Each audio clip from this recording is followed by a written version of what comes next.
Kung gusto mong maging isang matagumpay na tao sa daigdig na ito, kung gusto mong maging isang mabisang tao sa mundong ito, ito ang dapat mong malaman. Ito yung dapat mong maintindihan ngayong araw na ito. Ang pagkakaroon ng kakayahang impluwensyahan ang iba sa pamamagitan ng pagpapalakas na isinusulong ng isang maalab na damdamin at ginagabayan ng isang pananaw. Ipinanganak ng isang pinaniniwalaan na may tiyak na layunin.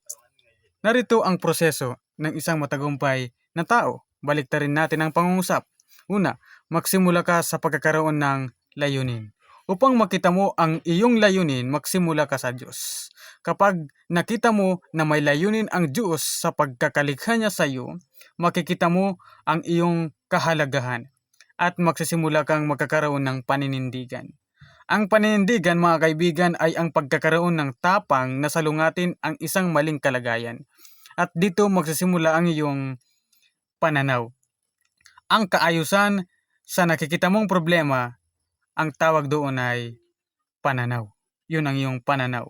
Ang pananaw o vision ay bumubuo ng umaapoy na damdamin. At ang umaalab na damdamin ang gasolinang magpapatakbo sa kanya.